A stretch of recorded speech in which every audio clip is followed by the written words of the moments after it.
Hi guys, നാട്ടിലെങ്ങും ഇപ്പോൾ ഉത്സവത്തിൻ്റെ സീസണാണല്ലോ. തെയ്യം, പൂരം, വേല, അങ്ങനെ ഫൈനലി ഞങ്ങളുടെ നാട്ടിലെ വേലയും എത്തി.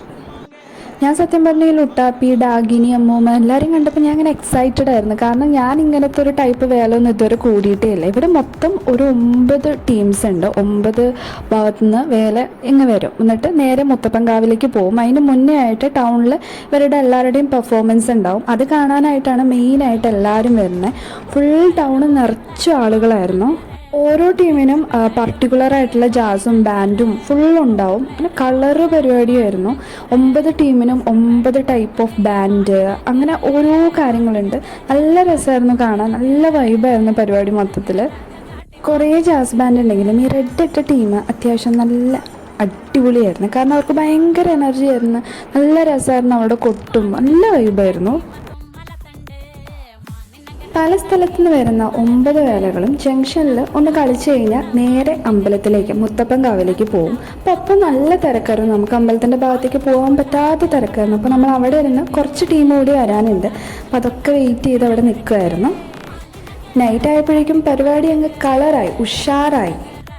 ഏകദേശം വൈകുന്നേരം ഒരു 4-4:30 ആകുമ്പോൾ എല്ലായിടത്തുനിന്നും, എല്ലാ ഭാഗത്തുനിന്നും വേലകൾ എത്തിത്തുടങ്ങും. എല്ലാവരും വന്ന് ജംഗ്ഷനിൽ പെർഫോമൻസ് ചെയ്ത് നേരെ മുത്തപ്പൻകാവിലേക്ക് പോകും. അങ്ങനെ അവസാനത്തെ വേല എത്തിയപ്പോഴേക്കും നൈറ്റായി. നൈറ്റിൽ ഒന്നുകൂടി രസമാണ് ഈ ഒരു സ്റ്റിൽസ് എല്ലാം കാണാൻ. നല്ല ബ്യൂട്ടിഫുൾ ആയിരുന്നു. ലൈറ്റിങ്ങും എല്ലാം ഭയങ്കര രസമായിരുന്നു കാണാൻ. ഞാൻ ഫസ്റ്റ് ടൈമാണ് ഈ 9 വേലൊക്കെ ഇങ്ങനെ ഒന്നിച്ച് കാണുന്നത്.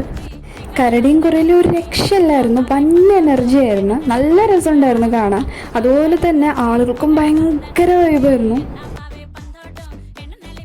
അങ്ങനെ 9ാമത്തെ വേലേൻ്റെയും പരിപാടി കഴിഞ്ഞു. ഇനി എല്ലാ വേലകളും അമ്പലത്തേക്ക് പോവാണ്. ഇപ്പോഴാണ് ടൗണിന്ന് മൊത്തത്തിൽ ഇത്തിരി ശാന്തമായത്. ഒരു സ്പേസ് ഉണ്ടായിരുന്നു. അപ്പോൾ ഇനിയിപ്പോൾ നമുക്ക് അമ്പലത്തിൽ പോകാൻ വലിയ പ്രശ്നമല്ല. പിന്നെ കടകളൊന്നും വലിയ കാര്യമായിട്ടുണ്ടായിരുന്നില്ല. ആകെ ഈ ബലൂണിൻ്റെ കുറച്ച് അപ്പൂപ്പന്മാരും അങ്ങനെ ആകെ ബലൂണുകൾ മാത്രമേ ഉണ്ടായിരുന്നുള്ളൂ. നമുക്ക് ഓർണമെൻറ്റ്സ് പോലെയുള്ള ഒരു അക്സസറീസ് കടകളൊന്നും ഉണ്ടായിരുന്നില്ല. ഞാനതൊക്കെ ഉണ്ടായിരുന്നു വിചാരിച്ചു. അങ്ങനെ ഫൈനലി ഞങ്ങൾ അമ്പലത്തിലേക്ക് എത്തി. അമ്പലം എന്ന് പറയുന്ന ഒരു ചെറിയ മുത്തപ്പൻകാവാണ്. അവിടേക്കുള്ളിലേക്ക് എല്ലാ ടീംസും പെർഫോം ചെയ്യുന്നതുകൊണ്ട് അങ്ങനെ അങ്ങോട്ട് പോകാൻ പറ്റിയില്ല. ഞങ്ങൾ അമ്പലത്തിൽ പോകുന്ന വഴിക്ക് ഒരു ചെറിയ അടി ഉണ്ടായി. ഭാഗ്യത്തിലാണ് രക്ഷപ്പെട്ടത്. വലിയ കാര്യമായിട്ടൊന്നും പറ്റിയില്ല. വീട്ടിലെത്തി. ഇനിയിപ്പോൾ അടുത്ത വീഡിയോയിൽ കാണാം. അതുവരെ ബൈ ഗൈസ്.